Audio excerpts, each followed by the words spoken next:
So this is the very good, beautiful meditation. I like it very much because with the help of my master, I am practicing it. If I don't love my life, what will you get? There will be only hate.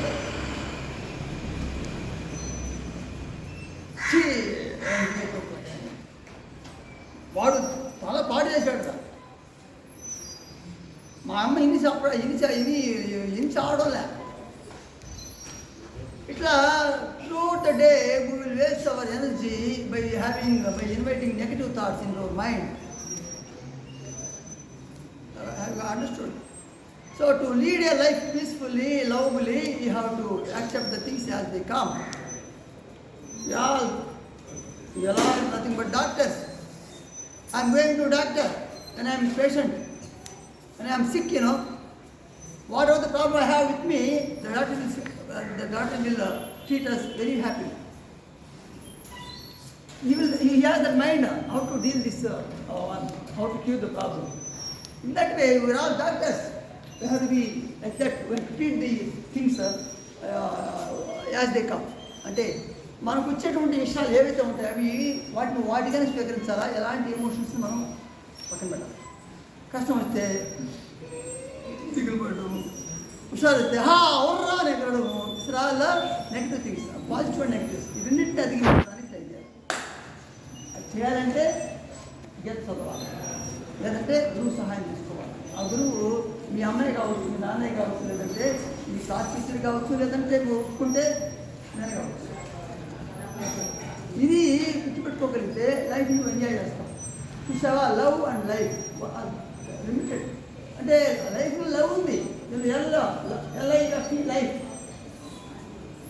L O V E love, LIVE live. LIVE లైవ్లో ఐదు చేసి అంటే నేను చేసి ఓ పెడితే L O V E that is English language. I like it. అలాగే mother tongue.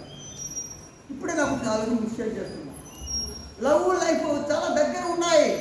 ఎల్ఐఎఫ్ఈలో ఐదు చేస్తే ఈ కష్టం రాదని భావన రాదు. అలాగే ఓ పెడితే ఓ మీన్స్ ఓమ్లీ ప్రజెంట్, అంతటా ఉన్నటువంటి ఆయన గుర్తుకొస్తాడు. ఎలా ఉంది? బాగుందా? సమాధానం అడుగుతున్నా. బాగుందా బాగలేదా? ఏం చేయాలి? ఎల్ఐఎఫ్ఈలో ఏం తీసేయాలి? అది తీసేయాలి. నా వల్ల పొద్దుపడి వస్తున్నది, నేను ఎగిరాను, రెండు తీశాను. ఏం పెట్టాలి? ఓ పెట్టాలి. ఓ అంటే అర్థం ఏంటి? అంతటా ఉన్నట్టు ఆయన గుర్తు పెట్టుకోవాలి. ఇది అయిపోతుంది. So shall we enjoy our life?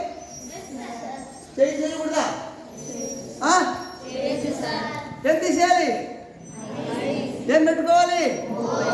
ఇప్పుడు చెప్తున్నా. ఓ అంటే అర్థం లేదు, జీరో పెట్టుకోవాలి. నేను యోగాలు స్టార్ట్ చేస్తా, జీరోని స్టార్ట్ చేస్తాను.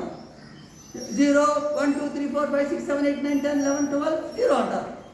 అంటే నీలో జీరో తత్వం వస్తే నువ్వు హీరో అవుతావు అని చెప్పొచ్చామన్న యోగా క్లాసులో పిల్లలు. సో ఏం జీరో కావాలి? నా బతకం జీరో కావాలి, నా అసహ్యం భావన జీరో కావాలి, నాకు ద్వేషం జీరో కావాలి. ఏమి ఇలాంటి జీరో అయితే హీరో. కష్టానికి స్పందించడం అది జీరో కావాలి. కానీ నాకు అర్థం ఏంటి? అధైర్యం జీరో కావాలి. ఇలాంటివి చేయగలిగితే become real heroes. Not that man with acting in the films. They are not our heroes. Don't run after them. There are only comedy people who will make us laugh. But some people here now, they think so and so heroine is my hero, so and so hero is my hero. They don't like to name the people because they feel the problem. ఈ cinema హీరోలు అందరూ కాదు. అబ్దుల్ కలాం హీరోగా పెట్టుకోయా, వివేకానంద హీరోగా పెట్టుకో, Galileo hero కావాలి మనకు. అలాగే కుదిరితే మీ అమ్మ కూడా హీరే, మీ నాన్న హీరే, కుదిరితే మీ టీచర్ కూడా హీరో. ఓకేనా? Let's close our eyes.